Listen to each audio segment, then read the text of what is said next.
பிதா, குமாரன், பரிசுத்த ஆவியானவரின் திரியேக திருநாமம் நம் ஒவ்வொருவரையும் ஆசீர்வதித்து காப்பதாக. ஆமென். திருத்துவ பண்டிகைக்கு பின்வரும் 14வது ஞாயிற்றுக்கிழமை.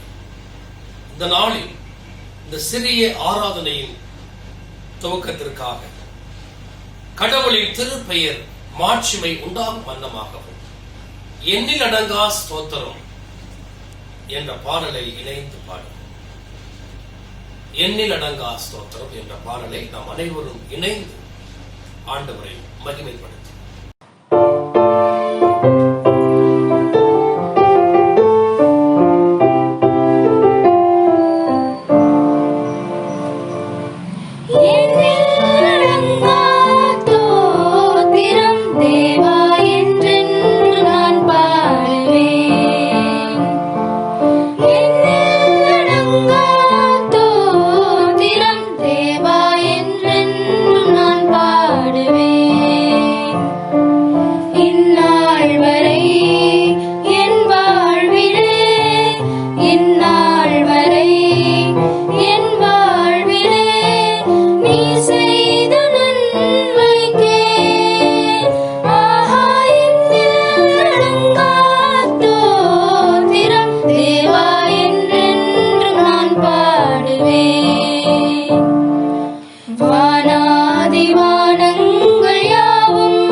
ஜெபம் செய்வோம்.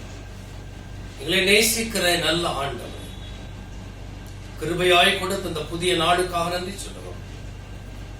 இப்பொழுதும் இந்த ஆராதனையிலே நீர் எங்களோடு இருந்து இந்த திருவசனத்தை கேட்கிற ஒவ்வொரு பிள்ளைகளையும் நீர் ஆசீர்வதித்து அவர்களுக்கு தேவையான எல்லா நன்மைகளையும் கொடுத்து இந்த ஆராதனை துவக்கம் முதல் முடிவு வரை எங்களோடு கூட இருந்து நாங்கள் பாடுகிற பாடல்கள், தியானிக்கிற திருமுறை வசனங்கள், ஏறெடுக்கிற விண்ணப்பங்கள் எல்லாவற்றிற்கும் நீர் செவி கொடுத்து ஆசீர்வதிக்க வேண்டுமாய் இயேசு கிறிஸ்துவின் வழியாக உம்மிடத்தில் கேட்கிறோம் ஜீவனுள்ள பிதாவே, ஆமென்.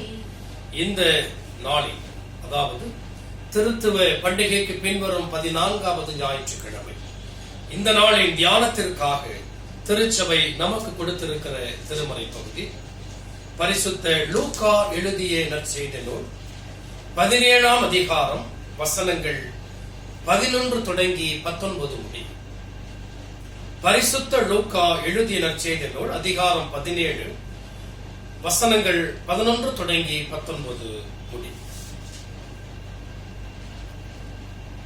பின்பு அவர் எருசலேமுக்கு பிரயாணம் பண்ணுகையில் அவர் சமாரியா, கலிலேயா என்னும் நாடுகளின் வழியாக நடந்து போனார். அவர் ஒரு கிராமத்தில் பிரவேசித்த போது குஷ்டரோகம் உள்ள மனுஷர் 10 பேர் அவருக்கு எதிராக வந்து தூரத்தில் நின்று, இயேசு ஐயரே, எங்களுக்கு இரங்கும் என்று சத்தமிட்டார்கள். அவர்களை அவர் பார்த்து, நீங்கள் போய் ஆசாரிகளுக்கு உங்களை காண்பியுங்கள் என்றார். அந்தபடி அவர்கள் போகையில் சுத்தமானார்கள். அவர்களில் ஒருவன் தான் ஆரோக்கியமானதை கண்டு திரும்பி வந்து உரத்த சத்தத்தோட தேவனை மகிமைப்படுத்தி அவருடைய பாதத்தருகே முகம் குப்புற விழுந்து அவருக்கு ஸ்தோத்திரம் செலுத்தினார். அவன் சமாரியனாய் இருந்தான். அப்பொழுது இயேசு, சுத்தமானவர்கள் 10 பேர் அல்லவா? மற்ற 9 பேர் எங்கே? தேவனை மகிமைப்படுத்துகிறதற்கு இந்த அந்நியனை ஒழிய மற்றொருவனும் திரும்பி வர காணோமே என்று சொல்லி அவனை நோக்கி, நீ எழுந்து போ, உன் விசுவாசம் உன்னை ரட்சித்தது என்றார் என்பதுவே. நாம் அனைவரும் இணைந்து நம்முடைய விசுவாசத்தை அப்போஸ்தல விசுவாசமாக பயபக்தியோட அறிக்கை செய்வோமாக. பரலோகத்தையும் பூலோகத்தையும் படைத்த சர்வவல்ல பிதாவாகிய கடவுளை விசுவாசிக்கிறேன். அவருடைய ஒரே குமாரனும் ஆண்டவருமாகிய இயேசு கிறிஸ்துவை விசுவாசிக்கிறேன். ஒரு பரிசுத்த ஆவியினால் கற்பத்தில் உற்பவித்து கன்னிமிடத்தில் பிறந்து பொந்தை பிலாத்தின் கீழ் பாடுபட்டு சிலுவையில் அறையுண்டு மரித்தடக்கம் செய்யப்பட்டார். பாதாளத்தில் இறங்கி 3ஆம் மரித்தெழுந்து உயிர்த்தெழுந்தார். பரத்துக்கு ஏறி எல்லாம் வல்ல பிதாவாகிய கடவுளுடைய வலப்பக்கத்தில் வீற்றிருக்கிறார். அவ்விடத்தில் இருந்து உயிரோருக்கும் மரித்தோருக்கும் நியாயத்தீர்ப்பளிக்க வருவார். பரிசுத்த ஆவியானவரை விசுவாசிக்கிறேன். பொதுவான பரிசுத்த சபையும் பரிசுத்தவான்களுடைய ஐக்கியம், பாவ மன்னிப்பும், சரீர உயிர்த்தெழுதலும், நித்திய ஜீவனும் உண்டென்று விசுவாசிக்கிறேன். ஆமென். நாம் அறிக்கையிட்ட இந்த விசுவாசத்திலே மரண முறைந்து நிலைத்திருக்க ஆண்டவர் தாமே நமக்கு துணை அருளை காப்பாராக. ஆமென். நாம் மீண்டும் கடவுளுக்கு மாட்சிமை உண்டாகும் வண்ணமாக, அருளுரைக்கு ஆயத்தப்படும் வண்ணமாகவும் எண்ணிலடங்கா ஸ்தோத்திரம் என்ற பாடலின் கடைசி சரணத்தை நாம் இணைந்து பாடும். எண்ணிலடங்கா ஸ்தோத்திரம் என்ற பாடலின் கடைசி சரணம்.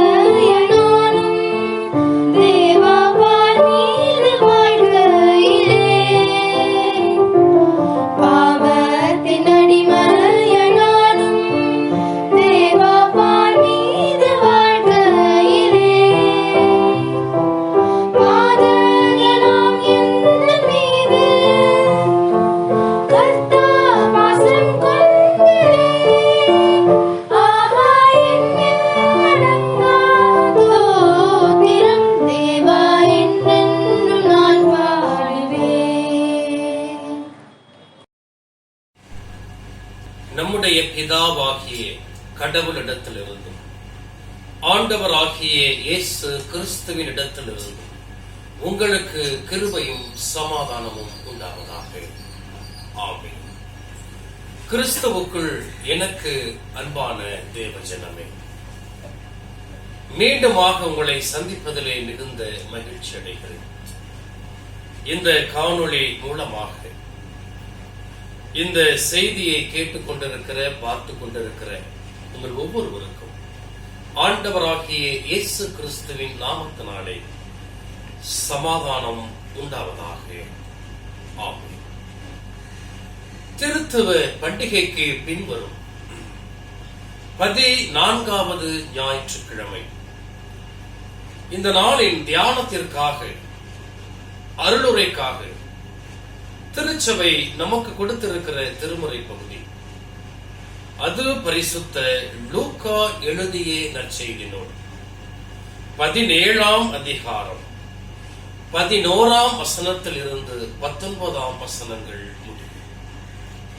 நாம் ஏற்கனவே இந்த பகுதியை வாசிக்க கேட்டபடியினாலே நாம் நேரடியாக செய்திக்குள்ளாக செல்வோம். கிறிஸ்துவுக்குள் அன்பான தேவ ஜனமே, சென்ற வாரத்திலே ஒரு சமாரியன் மூலமாக அன்பு எப்படிப்பட்டது, அன்பு யாரிடத்திலே காண்பிக்க வேண்டும், அன்பு எவ்வளவு உண்மையானதாக சமாரியனிடத்திலே இருந்தது என்பதை குறித்து நாம் பார்த்தோம். எனக்கு பிறன் யார் என்கிற கேள்வியோடு அதை நம்மை பார்த்தோம். ஆனால் ஆண்டவராகிய இயேசு கிறிஸ்து நமக்கு சொன்ன செய்தி என்னவென்று சொன்னால், நீ உனக்கு பிறனை தேடாதே, மாறாக ஏழ்மையிலும் அடிபட்டு நசுக்கப்பட்டு நொறுக்கப்பட்டு புறந்தள்ளப்பட்டு வாழ்வின் விளிம்பு வரை சென்று எனக்கு யார் இருக்கிறார், என்னை யார் காப்பாற்றுவார், எனக்காக யார் பிரயாசப்படுவார் என்ற கேள்விக்குறியோடு இருக்கிற அந்த பிள்ளைகளிடத்திலே அன்பு கூறுவதுதான் உண்மையான அன்பு. அப்படிப்பட்ட அன்பை அந்த சமாரியன், நல்ல சமாரியன் நமக்கு காண்பித்தான். இங்கேயும் ஒரு சமாரியன் ஒரு செய்தியை நமக்கு சொல்லுகிறார். இந்த திருமறை பகுதி நமக்கு நன்றாக தெரியும். 10 குஷ்ட ரோகிகள், புதிய மொழிபெயர்ப்பிலே தொழு நோயாளர்கள் என்று சொல்லப்படுகிறது. 10 தொழு நோயாளர்கள் ஆண்டவராகிய இயேசு கிறிஸ்துவை நோக்கி மன்றாடுகிறார்கள். ஆண்டவராகிய இயேசு கிறிஸ்து அந்த 10 பேருக்கும் சுகம் கொடுக்கிறார். அதிலே ஒருவர் மட்டும் பெற்றுக்கொண்ட சுகத்திற்கு ஆண்டவராகிய இயேசு கிறிஸ்துவுக்கு நன்றி செலுத்த வருகிறார். அவரும் ஒரு சமாரியர். ஆண்டவராகிய இயேசு கிறிஸ்து அவரை பார்த்து சொல்லுகிறார், உன் விசுவாசம் உன்னை ரட்சித்தது. இதுதான் இந்த நாளில் தியானத்திற்காக திருச்சபை நமக்கு கொடுத்திருக்கிறது. சென்ற வாரமும் ஒரு சமாரியரை குறித்து பார்த்தோம். இந்த வாரமும் ஒரு சமாரியர். சென்ற வார சமாரியர் உண்மையான அன்பை காண்பித்து நல்ல சமாரியனாக நமக்கு காட்சி தருகிறார். இந்த வார சமாரியர், இந்த வாரத்தில் நாம் தியானிக்க போகிற அந்த ஒரு சமாரியன் நன்றி செலுத்துவது குறித்து நமக்கு சொல்லுகிறார். பெற்றுக்கொண்ட நன்மைகள், ஆசீர்வாதங்கள், இவற்றிற்கு கடவுளுக்கு நாம் ஒவ்வொருவரும் நன்றி செலுத்த வேண்டும் என்கிற மிகப்பெரிய செய்தியை நமக்கு இந்த சமாரியர் சொல்லுகிறார். முதலாவது, தொழுநோயாளர்கள் சமாரியர்கள் யார் என்பதை நாம் புரிந்து கொள்ள வேண்டும். தொழுநோயாளர்கள் என்பவர்கள் பழைய அந்த குஷ்டரோகிகள் என்பவர்களை பற்றி நமக்கு நன்றாகவே தெரியும். அவர்களை பார்த்தாலே நமக்கு ஒரு அருவருப்பு வரும். அவர்களிடத்தில் நாம் நெருங்கி பழகுவதில்லை. அவர்களிடத்திலே நாம் கனிவோடு ஒரு பிச்சை போட்டால் கூட கையை கொஞ்சம் தூக்கியே நிறுத்திதான் பிச்சை போடும். காரணம், அவர் நம்மை தொட்டுவிடக் கூடாது என்பதற்காக. அந்த ஆண்டவராகிய இயேசு கிறிஸ்து வாழ்ந்த காலத்துல அந்த தொழுநோய் என்பது மிகப்பெரிய நோயாக கருதப்பட்டது. மிகவும் ஒரு அசிங்கமான, மிகவும் மற்றவர்களால் வெறுக்கப்படுகிற ஒரு நோய். ஆகவே அவர்கள் ஊருக்கு வெளியே வைக்கப்பட்டார்கள். இப்பொழுது நமக்கு தெரியும், ஒரு தொழுநோயாளி அவருடைய வீட்டாரு கூட அவர்களை ஏற்றுக்கொள்ள மாட்டார்கள். எங்கேயாவது பிச்சை எடுத்துக்கொண்டு, எங்கேயாவது ஒரு முட்டத்து ஒரு வெளியிலே அமர்ந்து பிச்சை எடுத்து தன்னுடைய வயிற்றை கழுவி இப்படிதான் வாழ்க்கையை ஓட்டிக் கொண்டிருக்கிறார்.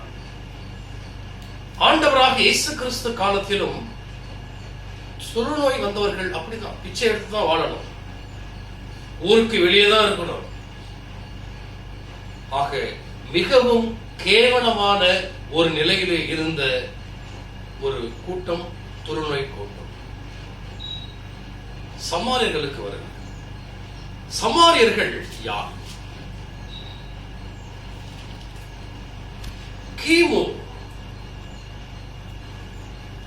6ஆம் 7ஆம் நூற்றாண்டிலே அசீரியர்கள் சமாரிய நாட்டிலே வருகிறார்கள். அவர்கள் வந்து குடியேறுகிறார்கள். அப்படி குடியேறுகின்ற பொழுது சமாரியாவிலே வாழ்ந்த யூதர்கள், மன்னிக்கணும், இஸ்ரவேலர்கள், அசீரியர்கள் இருவருக்கும் ஒரு கலப்பினம் ஏற்படுகிறது. அவர்கள்தான் சமாரியர்கள் என்று அழைக்கப்படுகிறார்கள். சமாரியா நாடு என்று இரண்டாக பிரிகிறது. அதாவது சாலமோனுக்கு பிறகு வடநாடு, தென்னாடு. வடநாடு என்பது யூதேயாவும், தென்னாடு என்பது சமாரியாவாகவும் பிரிகிறது நிலப்பரப்பின் அடிப்படையில். ஆனால் சமாரியாவிலே வாழ்ந்த இஸ்ரவேலர்கள் மற்ற இனத்தாரோடு சம்பந்தம் வைத்தபடியினால், பெண் கொண்டு, பெண் கொடுத்து, பெண் பெற்றுக்கொண்டு வாழ்ந்தபடியினால் அவர்கள் ஒரு உண்மையான ஒரு ஒரிஜினல் இஸ்ரவேலனாக, யூதராக வாழவில்லை. ஆகவே யூதர்கள் அவர்களை மிகவும் கடுமையாக எதிர்த்தார்கள். இது ஆண்டவராகிய இயேசு கிறிஸ்துவின் காலத்திலும் இருந்தது. யூதர்களும் சமாரியர்களும் அவரிடத்துல ஒட்டும் இல்லை, உறவும் இல்லை. அந்த அளவிற்கு அவர்கள் வாழ்ந்து வந்தார்கள். யோவான் நற்செய்தி நூல் 4ஆம் அதிகாரம் 8, 9 ஆகிய 2 வசனங்களை நான் வாசிக்கிறேன், பாருங்க. அப்பொழுது சமாரியா நாட்டாளாகிய ஒரு ஸ்திரீ தண்ணீர் மொள்ள வந்தார். இயேசு அவளை நோக்கி, தாகத்துக்கு தா என்றார். யூதர்கள் சமாரியருடனே சம்பந்தம் களவாதவர்களானபடியா சமாரிய ஸ்திரீ அவரை நோக்கி, நீர் யூதனாய் இருக்க சமாரிய ஸ்திரீயாகிய என்னிடத்தில் தாகத்துக்கு தா என்று எப்படி கேட்கலாம் என்றார். அன்பான தேவ ஜனமே, அந்த சமாரிய பெண் சொல்றாங்க, நீங்க யூதர், நானோ சமாரியன், என்னிடத்திலே தாகத்துக்காக நீங்கள் தண்ணீர் கேட்கிறீர்களே, இது எப்படி? அப்படியானால் ஆண்டவராகிய இயேசு கிறிஸ்து வாழ்ந்த காலத்துல சமாரியர்கள் மிகவும் கேவலமாக ஒதுக்கப்பட்ட ஒரு சூழ்நிலையிலே அவர்கள் வாழ்ந்தார்கள் என்பது தெளிவாக நமக்கு புரிகிறது. அன்பான தேவ ஜனமே, இந்த நாளிலும் கூட அந்த சமாரியன் மூலமாக நாம் கற்றுக் கொடுக்கிற செய்தி என்னன்னா, வாழ்க்கையை தொலைத்து போன, வாழ்க்கையே இனி இல்லை, சக உறவுகளோடு வாழ முடியவில்லை, சக மனிதர்களோடு இணையாக பேச முடியவில்லை, வாழ முடியவில்லை, சரியாக உணவு கிடைக்கவில்லை, தனிமைப்படுத்தப்பட்ட ஒரு சூழல். இப்படிப்பட்ட சூழ்நிலையிலே வாழ்ந்த அந்த தொழுநோயாளர், அந்த சமாரியன், அவன் தான் சுகம் பெற்றதை உணர்கிறான். இதுவரைக்கும் நாம் எப்படி இருந்தோம், இப்பொழுது நாம் மனிதனாக மாறி இருக்கிறேனே என்று தான் சுகம் பெற்றதை நினைவு கூறுகிறான், நினைத்து பார்க்கிறான். அப்படியே பார்க்கிறான், கையெல்லாம் சின்ன பிள்ளை மாதிரி அழகா இருக்கு, முகம் மிகவும் பழைய பொலிவோடு இருக்கிறது. இப்படிப்பட்ட சுகத்திற்கு யார் காரணம் என்று அவன் யோசிக்கிறான்.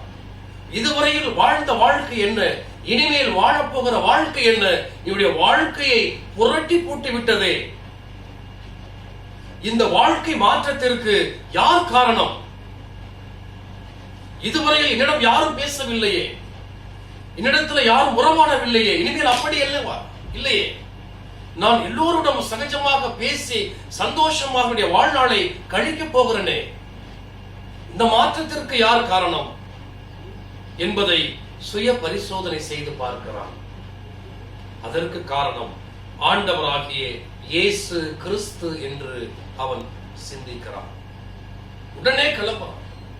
அவர் எங்க இருந்தாலும் பார்க்க வேண்டும். நல்லா யோசித்து பாருங்க. ஆண்டவராகிய இயேசு கிறிஸ்து ஒரு இடத்துல நிலையா இல்லை, அங்க போறாரு இங்க போறாரு. ஆனால் இந்த சமாரியன் என்ன பண்றாரு, எங்க போனாலும் சரிங்க, ஆண்டவராகிய இயேசு கிறிஸ்துவை பார்த்தே ஆக வேண்டும் என்ற குறிக்கோளோடு அவன் பார்க்க செல்கிறான். காரணம், தொய்ந்து போன, கேட்பாரட்டு கிடந்த, என்னுடைய வாழ்க்கை அஸ்தமித்து விட்டது, என்னுடைய வாழ்க்கை முடிந்து போனது, இனி நான் பிச்சை எடுத்தே கடைசி வரை சாக வேண்டும் என்கிற எண்ணத்தில் இருந்த அந்த மனிதன் இப்பொழுது சுகமடைந்து இருக்கிறான் என்று சொன்னார். ஆண்டவராகிய இயேசு கிறிஸ்துவை நோக்கி ஓடுகிறான். காரணம், அவருக்கு நன்றி சொல்ல வேண்டும். அன்பான தேவஜனமே, நம்மையும் பார்த்து கடவுள் இப்படி கேட்கிறார். என்ன கேட்கிறார்? எங்கே அந்த 9 பேர் என்பது போல நம்மையும் பார்த்து ஒவ்வொருத்தரும் பேரை வச்சுக்கோங்க. இப்ப என்னை பார்த்து எங்கே கிதியோன் என்று அவர் கேட்கிறார். ஏனென்று சொன்னால் நாம் பெற்றுக்கொண்ட நன்மைகள் அநேகம். அவர் எப்படி தனித்திருந்தாரோ அதே போல இந்த கொரோனா காலத்திலும் நாமும் தனிமைப்படுத்தப்படுகிறோம். யாரையும் தொடக்கூடாது, நம்மையும் யாரும் தொடக்கூடாது. யாரிடத்தில் பேசினாலும் முகக்கவசம் அணிந்து பேச வேண்டும். கிட்டத்தட்ட அந்த தொழுநோயல் போலதான் நம்ம இருக்கிறோம். இப்படிப்பட்ட காலத்தில் கடவுள் எப்படி நம்மை வழிநடத்துகிறார், எப்படி போஷிக்கிறார், எப்படி சுகத்தோடு பலத்தோடு வைத்திருக்கிறார். அன்பான தேவ ஜனமே, இதற்கு யார் காரணம்? உங்களையும் என்னையும் பாதுகாக்கிற அந்த ஆண்டவராகிய இயேசு கிறிஸ்து. உங்களையும் என்னையும் உருவாக்கின நம்முடைய கடவுள். இவர்கள் நம்மை பாதுகாக்கிறபடியினால்தான் நாம் உயிரோடு இருக்கிறோம். நாம் நிர்மூலமாகாமல் இருப்பது கர்த்தருடைய சுத்த கிருபை என்று நாம் வாசிக்கிறோம். நம்மை விட மிகவும் தனிமைப்படுத்தப்பட்டிருந்தவர்கள், நம்மை விட பணத்திலும் ஆரோக்கியத்திலும் மிகவும் சிறப்பாக இருந்தவர்கள் மடிந்து போயிருக்கிறார்களே. நீங்களும் நானும் மடியவில்லையே. எவ்வளவு பெரிய அற்புதம், எவ்வளவு பெரிய அதிசயம். அப்படியானால் கடவுளுக்கு நாம் எப்படி நன்றி சொல்ல வேண்டும்? அந்த ஒரு சமாரியனை போல நாம் ஆண்டவராகிய இயேசு கிறிஸ்துவை நோக்கி முழங்காலில் நின்று நன்றி சொல்லுகிறோமா? நீர் கொடுத்த சுகத்திற்காக நன்றி, நீர் கொடுத்த பாதுகாப்பிற்காக நன்றி, நீர் கொடுத்த உணவுக்காக நன்றி, நீர் கொடுத்த உடைக்காக நன்றி, நீர் கொடுத்த தண்ணீருக்காக நன்றி. இப்படி சொல்லிக்கொண்டே போகலாம். சாமி நமக்கு எதிர்பார்க்கிறார். அந்த 9 பேர் எங்கே? நீ மட்டும்தான் சுஸ்தமானியா? அந்த 9 பேர் எங்கே என்று அந்த வினாவை ஆண்டவராகிய இயேசு கிறிஸ்து கேட்கிறார் என்று சொன்னால், ஆண்டவராகிய இயேசு கிறிஸ்து நம்மிடத்திலே நன்றி என்கிற சொல்லை அவர் எதிர்பார்க்கிறார். நான் செய்த அந்த அற்புதத்தையும் அதிசயத்தையும் அவர்கள் நினைத்து பார்க்கிறார்களா என்று ஆண்டவராகிய இயேசு கிறிஸ்து நினைத்து பார்க்கிறார், நம்மை எதிர்பார்க்கிறார். நாம் எப்படி இருக்கிறோம்? நாம் எப்படி இருக்கிறோம்?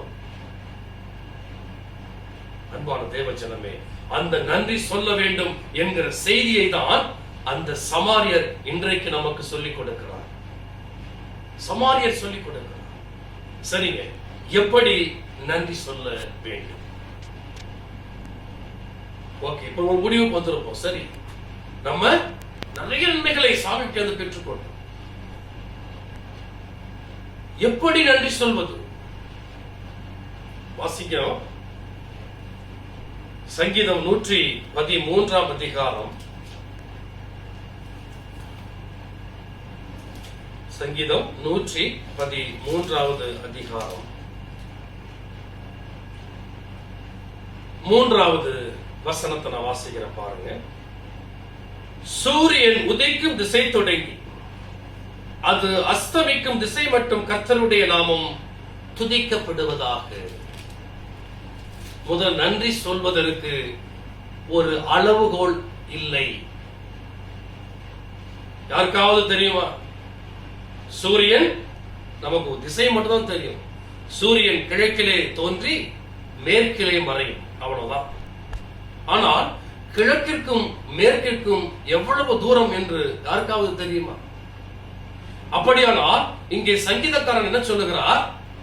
சூரியன் உதைக்கும் திசை தொடங்கி அது அஸ்தமிக்கும் திசை மட்டும் கர்த்தருடைய நாமம் துதிக்கப்படுவதாக. ஏனென்று சொன்னால், எப்படி ஒரு வரையறை இல்லாமல், ஒரு அளவுகோல் இல்லாமல் கடவுளை துதித்துக் கொண்டே இருக்க வேண்டும் என்று சொன்னால், அதைவிட அதிகமான நன்மைகளையும் அற்புதங்களையும் அதிசயங்களையும் நாம் பெற்றிருக்கிறோம் என்பதை மறந்துவிடக் கூடாது. எனக்கு அன்பான தேவஜனமே, எனக்கு அன்பான தேவஜனமே, அனுதினமும் ஒவ்வொரு நொடி பொழுதும் நாம் ஆண்டவராகிய இயேசு கிறிஸ்துவினிடத்திலே நன்மைகளையும் ஆசீர்வாதங்களையும் அதிசயங்களையும் பெற்றுக்கொண்டே இருக்கிறோம். ஆகவே நன்றி என்பது நமக்கு முதலாவது தேவை. அந்த நன்றி உணர்வு எப்படி நம்ம ஆண்டவராகிய நன்றிக்காக சொல்லணும் கேட்டீங்கன்னா, உதிக்கும் திசை தொடங்கி சூரியன் உதிக்கும் திசை தொடங்கி அஸ்தமிக்கும் திசை மட்டும் அளவுகோலே இல்லைங்க. கிழக்குக்கும் மேற்குக்கும் ஒரு 500 கோடி கிலோமீட்டர் தெரியாது, போயிட்டே இருக்கும். அந்த அளவிற்கு நாம் கடவுளை துதிக்க வேண்டும். கிறிஸ்துவுக்குள் அன்பான தேவ ஜனமே, அடுத்த சங்கீதம் 71:6 அதிலே சங்கீதக்காரன் சொல்றார் பாருங்க, நான் கற்பத்தில் உற்பவித்தது முதல் உம்மால் ஆதரிக்கப்பட்டேன், என் தாயின் வயிற்றிலிருந்து என்னை எடுத்தவர் நீரே, உம்மையே நான் எப்பொழுதும் துதிப்பேன். முதல்ல பார்த்தோம், சூரியன் உதிக்கும் திசை தொடங்கி அது அஸ்தமிக்கும் திசை மட்டும் கர்த்தருடைய நாமம் துதிக்கப்படுவதாக என்று நாம் பார்த்தோம். இப்பொழுது அந்த அடுத்த திருமுறை பகுதியான சங்கீதம் 71:6 நான் எப்பொழுதும் உம்மையே நான் எப்பொழுதும் துதிப்பேன். காரணம், நான் என்னுடைய கற்பத்தில் உற்பவித்தது முதல், என் தாயின் வயிற்றிலிருந்து என்னை பிரித்து எடுத்தது முதல் இப்பொழுது வரை என்னை பாதுகாத்து வருகிறவர் நீர் ஒருவரே. ஆகவே நான் எப்பொழுதும் துதிப்பேன். அன்பான தேவஜனமே, ஆக அவ்வளவு நன்மைகள், அவ்வளவு ஆசீர்வாதங்கள், அதிசயங்கள், அற்புதங்கள் நம் வாழ்நாளிலே நாம் கண்கூடாக பார்த்து கொண்டிருக்கிறோம். அடுத்து நீங்க பாத்தீங்க அப்படின்னு சொன்னா சங்கீதம் 104:33 வாசிக்கிறேன். சங்கீதம் 104:33 நான் உயிரோடு இருக்கும் மட்டும் என் கர்த்தரை பாடுவேன், நான் உள்ளளவும் என் தேவனை கீர்த்தனம் பண்ணுவேன். நான் உயிரோடு இருக்கிற வரைக்கும் அப்படின்னா நல்லா பார்த்துக்கணும். நான் உயிரோடு இருக்கிற வரைக்கும் என்னுடைய கர்த்தரை நான் கீர்த்தனம் பண்ணுவேன், பாடுவேன், துதிப்பேன்.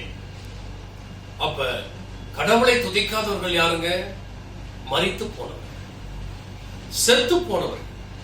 அப்படியானால் கடவுளை, அவர் செய்த நன்மைகளையும், அவர் நமக்கு பாராட்டிய இரக்கம், கிருபை, இவற்றை எண்ணி எண்ணி நாம் துதிக்கவில்லை, நன்றி செலுத்தவில்லை என்று சொன்னால் நாம் செத்தவர்களே, மரித்தவர்களே என்று திருமுறை நமக்கு சொல்லுகிறது. ஃபர்ஸ்ட் பார்த்த சூரியன் உதிக்கும் திசை தொடங்கி அஸ்தமிக்கும் திசை மட்டும் கர்த்தருடைய நாமம் துதிக்கப்படுவதாக. அடுத்தது பார்த்தோம் சங்கீதம் 71:6 எப்பொழுதும் நான் துதிப்பேன். காரணம், நான் என்னுடைய தாயின் வயிற்றில் உருவாகியது முதல், அந்த வயிற்றில் இருந்து கடவுள் என்னை பிரித்தெடுத்தார், இம்மட்டும் என்னை பாதுகாக்கிறார். ஆகையால் எப்பொழுதும் நான் துதிப்பேன். அடுத்தது, நான் உயிரோடு இருக்கும் மட்டும், இருக்கிற வரைக்கும் நான். சங்கீதம் 104:33. அடுத்து வெளிப்படுத்தின விசேஷம் 4ஆம் அதிகாரம் 8ஆம் வசனம் என்ன சொல்றது பாத்தீங்கன்னா, அந்த 4 ஜீவன்களிலும் ஒவ்வொன்று அவ்வாறு சிறகுகள் உள்ளவைகளும் சுற்றிலும் உள்ளேயும் கண்களால் நிறைந்தவர்களுமாயிருந்தன. அவைகள் இருந்தவரும் இருக்கிறவரும் வரவிருக்கிறவரும் ஆகிய சர்வ வல்லமையுள்ள தேவனாகிய கர்த்தர் பரிசுத்தர் பரிசுத்தர் பரிசுத்தர் என்று இரவும் பகலும் ஓய்வு இல்லாமல் சொல்லிக் கொண்டிருந்தன. இரவும் பகலும் ஓய்வு இல்லாமல் சொல்லிக் கொண்டிருந்தன. இருந்தவரும் இருக்கிறவரும் வருகிறவரும் சர்வ வல்லமை உள்ள கடவுள் என்று இரவும் பகலும் ஓய்வே கிடையாது. அந்த அளவிற்கு கர்த்தருடைய நாமம் துதிக்கப்பட்டுக் கொண்டிருக்கிறது. அன்பான தேவஜனமே, இப்படி ஒவ்வொரு வசனத்தையா நம்ம மேற்கோள் காட்டி எப்படி துதிக்கணும் நம்ம பேச ஆரம்பிச்சோம் அப்படின்னு சொன்னா அது நேரம் போதாது. என்று சொன்னால் அவ்வளவு நன்மைகளையும் இரக்கம், கிருபை, அற்புதம், அதிசயம் எல்லாவற்றையும் நாம் பார்த்து கொண்டிருக்கிறோம். நம்முடைய வாழ்க்கையிலே பார்க்கிறோம். கண்முன்னாக மற்றவருடைய வாழ்க்கை நடப்பதை நம்ம பார்க்கிறோம். ஆகவே கடவுளுக்கு நன்றி நன்றி நன்றி நன்றி என்று சொல்லிக்கொண்டே இருக்கும். அதைதான் அந்த சமாரியன் செய்தான். அவன் நன்றி சொன்னான். இந்த நன்றி சொல்றதுனால நம்ம ஏற்கனவே பெற்றுக்கொண்ட நன்மைகளுக்காக நன்றி சொல்றோம்.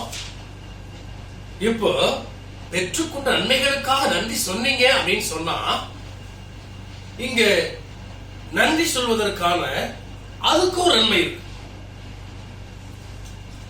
நாம் வாசிக்க கேட்ட அருளுரை பகுதியான லூக்கா 17 அதிகாரம்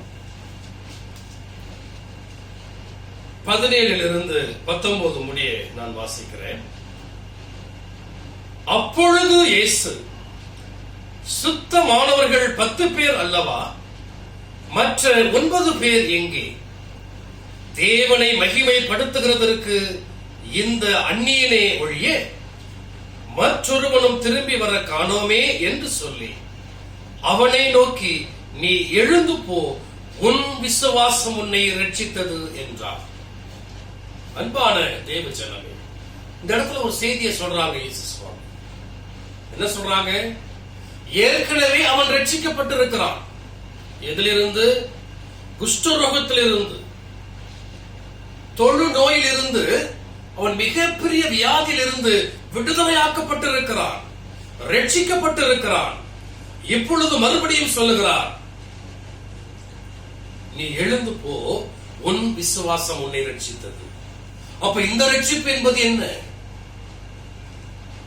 அவனுடைய அந்த செய்தியை நீங்க பார்த்தீங்கன்னா தெரியும். தேவனை மகிமைப்படுத்துவதற்கு மற்ற 9 பேர் எங்க? மற்ற 9 பேர் எங்க? ரொம்ப அற்புதமான ஒரு வசனம். அந்த வசனத்திலேயே சாமியுடைய ஒரு அந்த எதிர்பார்ப்பு, அந்த ஏக்கம் தெரிகிறது பாருங்க. மறுபடியும் அந்த வசனத்தை நான் வாசிக்கிறேன். தேவனை மகிமைப்படுத்துகிறதற்கு இந்த அந்நியனே ஒழிய மற்றொருவனும் திரும்பி வர காணோமே என்று சொல்லி. அப்ப பாருங்க, கிறிஸ்தவர்களாகிய நீங்களும் நானும் மற்ற அந்நியர்களை விட அதிகமாக நன்றி சொல்ல வேண்டும் என்ற செய்தியை சொல்றார். இந்துக்களை விட, இஸ்லாமியர்களை விட, மற்ற சமயத்தை மதத்தை சேர்ந்தவர்களை விட கிறிஸ்தவர்கள் அதிகமாக நன்றி சொல்ல வேண்டும். காரணம், அவர் கடவுளினுடைய எல்லா செய்திகளையும் நாம் அறிந்திருக்கிறோம். தாயின் கருவறையில் உருவானது முதல் தாயின் சேயை பிரித்து எடுத்தது தொடங்கி தொடர்ந்து நம்மை போஷிக்கிறது, வழிநடத்துவது, எல்லாவற்றையும் செய்கிறவர் நம்முடைய கர்த்தர் என்று நாம் அறிந்திருக்கிறோம். ஆகவே நம்முடைய நன்றி, நம்முடைய துதித்தல், நம்முடைய மகிமைப்படுத்துதல் மற்றவர்களை விட அதிகமாக இருக்க வேண்டும். அதுதான் சாமி சொல்றாரு, இந்த அந்நியனை ஒழிய மற்றவர்களும் திரும்பி வர காணோமே. மறுபடியும் சொல்றார், அவனை நோக்கி, நீ எழுந்து போகும் விசுவாசம் உன்னை ரட்சித்தது. அப்படியானால் இந்த ரட்சிப்பு எதுக்கு தெரியுங்களா? அந்த பரலோக ராஜ்யத்திற்குள்ளாக நீ வரப்போற. காரணம், நான் செய்த நன்மையை நினைத்து நீ நன்றி சொன்ன பத்தியா, நினைச்சு பார்த்த பத்தியா, உனக்கு பரலோக ராஜ்யத்திலே இடம் உண்டு. அங்கு இங்க ரட்சிப்பு, அந்த ரட்சிப்பை இங்க கொடுக்கிறார். சுகவீனத்திலிருந்து, பலவீனத்திலிருந்து அந்த விடுதலை ரட்சிப்பை ஏற்கனவே கொடுத்துட்டார் சுவாமி. இப்பொழுது இன்னொரு ரட்சிப்பு வருகிறது. என்ன ரட்சிப்புங்க? இங்கிருந்து ரட்சிக்கப்பட்டு நீ பரலோக வாழ்க்கைக்குள்ளாக நீ பிரவேசிக்க போகிறார் என்கிற நிச்சயத்தை கடவுள் கொடுக்கிறார். அன்பான தேவ ஜனமே, நாமும் ஒருவேளை இவ்வளவு நாள் எப்படி இருந்தோம் என்று தெரியாது. இனி வரும் காலத்திலே நன்றியுள்ள பிள்ளைகளாக இருப்போம். சாதாரணமாக ஒரு மனிதன் நமக்கு உதவி செய்தாலே தேங்க்ஸ் அப்படின்னு சொல்றோம். ஆனால் கடவுள் நம்முடைய வாழ்க்கையை கொடுத்தவர், தாயின் கற்பத்திலே நம்மை உருவாக்கியவர், தாயையும் சேயையும் பிரித்தெடுத்தவர், சிறு குழந்தை தொடங்கி இம்மட்டுமாய் நம்மை பாதுகாக்கிறவர், பராமரிக்கிறவர், உணவு கொடுக்கிறவர், உடை கொடுக்கிறவர், எல்லா நன்மைகளையும் நம்ம கொடுத்து நம்மை அழகு பார்க்கிறவர் நம்முடைய ஆண்டவராகிய இயேசு கிறிஸ்து. ஆகவே அவர்களுக்கு எப்பொழுதும் நன்றி கடன்பட்டவர்களாக, இயேசு சாமிக்கு நன்றி கடன்பட்டவர்களாக நாம் வாழ்கின்ற பொழுது ரட்சிப்பு, பரலோக ராஜ்யம் என்கிற மிக பெரிய பொக்கிஷத்தை நமக்கு கடவுள் திறந்து கொடுக்கிறார். அன்பான தேவஜன், நாம் பெற்றுக்கொண்ட நன்மைகளுக்கு நன்றி உள்ள உணர்வுகளோடு இருப்பமையானால் மிகப்பெரிய ரட்சிப்பு நமக்கு காத்திருக்கிறது. நன்றி சொல்லாதவங்க ரோமர் 1ஆம் அதிகாரம் 21ஆம் வசனத்திலிருந்து வாசிக்கிறேன். ரோமர் 1:21. அவர்கள் தேவனை அறிந்தும் அவரை தேவன் என்று மகிமைப்படுத்தாமலும் ஸ்தோத்தரியாமலும் இருந்து தங்கள் சிந்தனைகளினாலே வீணரானார்கள். உணர்வில்லாத அவர்களுடைய இருதயம் இருளடைந்தது. அவர்கள் தங்களை ஞானிகள் என்று சொல்லியும் பைத்தியக்காரராகி அழிவில்லாத தேவனுடைய மகிமையை அழிவுள்ள மனுஷர்கள், பறவைகள், மிருகங்கள், ஊரும் பிராணிகள் ஆகிய இவைகளுடைய ரூபங்களுக்கு ஒப்பாக மாற்றினார்கள். அன்பான தேவஜனமே, இந்த இடத்துல என்ன சொல்றாங்க சாமி? நன்றி, தேவனை குறித்து அறிந்தும் கடவுளை குறித்து நன்றாக அறிந்தும் என்னுடைய பிறப்பிற்கு அவர் தான் காரணம், என்னை நான் இந்த அளவுக்கு நல்லா இருக்கேன்னு சொன்னா என்னுடைய சாமி தான் காரணம், இயேசு சாமி தான் காரணம் என்று நன்றாக அறிந்தும் அவரை தேவன் என்று மகிமைப்படுத்தாமலும் அவரை ஸ்தோத்தரியாமலும் இருந்து தங்கள் சிந்தனைகளினாலே வீணரானார்கள். உணர்வில்லாத அவர்களுடைய இருதயம் இருள் அடைந்தது. வீணர், இருள் அடைந்தவர்களாக இருக்கிறோம் என்று பைபிள் சொல்லுகிறது. அன்பான தேவஜனம், அப்போ அந்த 9 பேர் எப்படிப்பட்டவர்கள்? அந்த 9 பேர் எப்படிப்பட்டவர்கள்? இருள் அடைந்தவர்கள், வீணர்கள். மாறாக இந்த சமாரியன் ரட்சிப்புக்குள்ளாக கடந்து வந்திருக்கிறார். கர்த்தர் நமக்காக ஏற்படுத்தியிருக்கிற பரலோக ராஜ்யத்திற்குள்ளாக ரட்சிக்கப்பட்டவனாக அவன் செல்லுகிறான். அன்பான தேவஜனமே, நன்றியுள்ள பிள்ளைகளாக கடவுள் சில நன்மைகள் நினைத்து ஒவ்வொரு நொடி பொழுது எப்படி நம்மை பாதுகாக்கிறார், எப்படி வழிநடத்துகிறார் என்று யோசித்து யோசித்து யோசித்து கர்த்தருடைய செய்கைகளை தியானித்து தியானித்து தியானித்து நன்றி சொல்லுவோம். கர்த்தரிடத்தில் ரட்சிப்பை பெற்றுக் கொள்வோம். கர்த்தர் தொடர்ந்து நம்மை ஆசீர்வதித்து பாதுகாத்து பராமரித்து வழிநடத்தி காப்பாராக.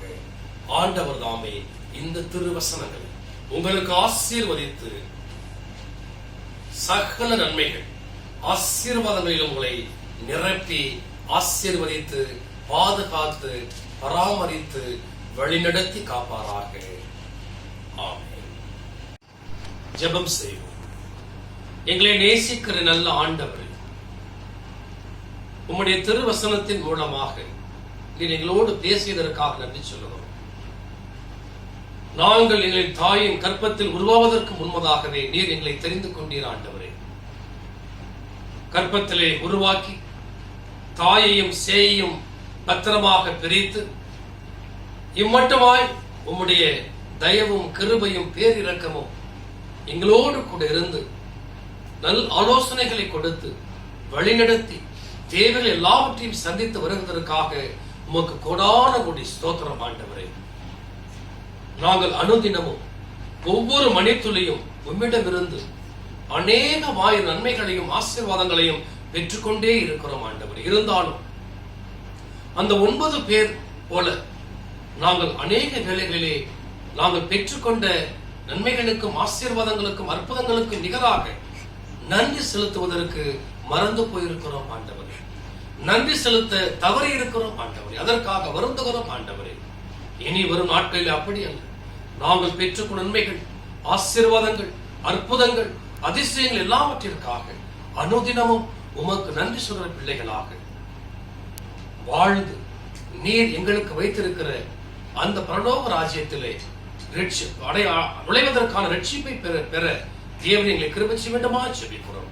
இந்த கொரோனா காலத்திலும் கூட எப்படி எங்களை நீர் அற்புதமாக வழிநடத்தி வருகிறீர் என்று நாங்கள் நினைக்கின்ற பொழுது அதற்கு எந்த வகையிலும் எப்படியும் நன்றி சொல்ல முடியாத ஆண்டவரே என்று சொன்னால் அவ்வளவு நன்மைகள் ஆண்டவரே. ஆம் சுவாமி, இனி வரும் காலங்களில் நாங்கள் நன்றி நன்றி நன்றி என்று உம்மை துதிக்கிறோம் ஆண்டவரே, உம்மை போற்றுகிறோம், உம்மை மகிமைப்படுத்துகிறோம் ஆண்டவரே. அதற்கேற்ற சிந்தனையை நீர் எங்களுக்கு கொடுத்து ஆசீர்வதித்து காக்க வேண்டுமா இம்மிடத்திலே கெஞ்சுகிறோம். அது மட்டுமல்ல ஆண்டவரே, உங்களுடைய குருசேகரம் திருச்சபை எல்லாவற்றிற்காக நன்றி சுவாமி.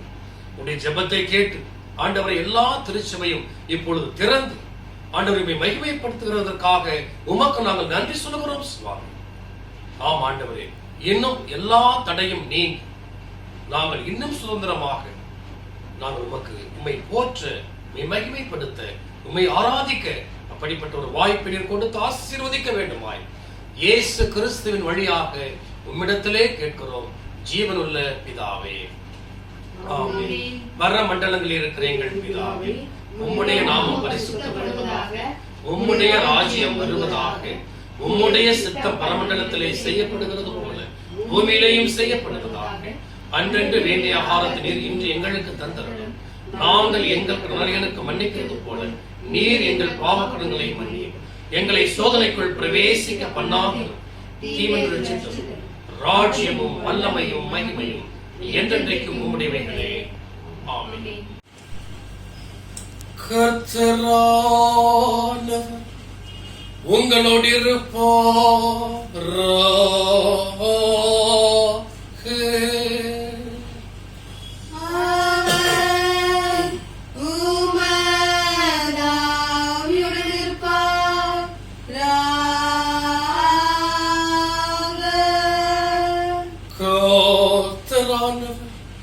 உன்னை ஆசீர்வதித்து உன்னை காப்பாராக.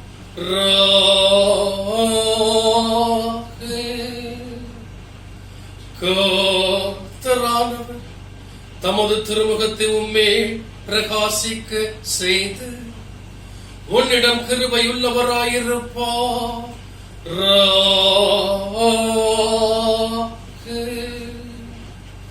கர்த்தரானவர் தமது திருமுகத்தை உனக்கு பிரசன்னமாக்கி உனக்கு சமாதானம் தந்தருளுவார்.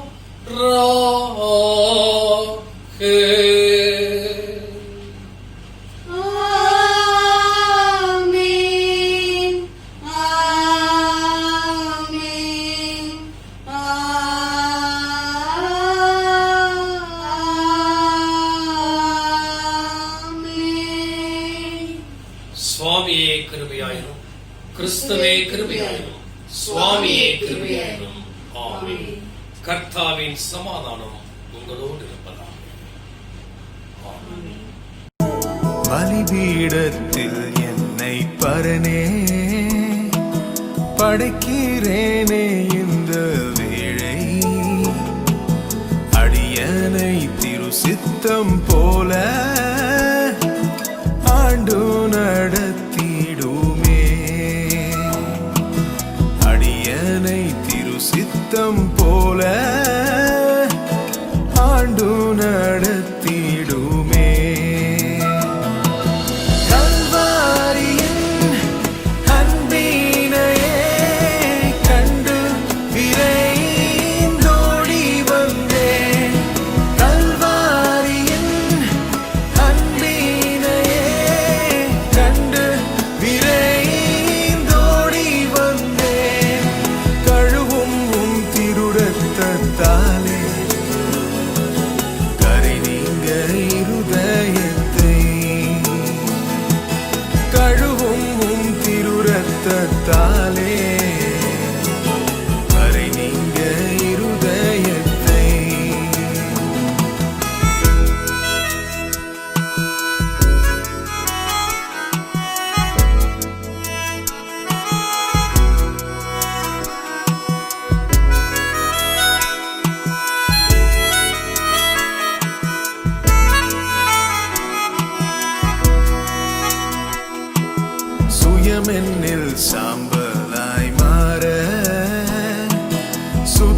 ஆவியே அனல் மூட்டும், ஜெயம் பெற்று மாமிசம் சாக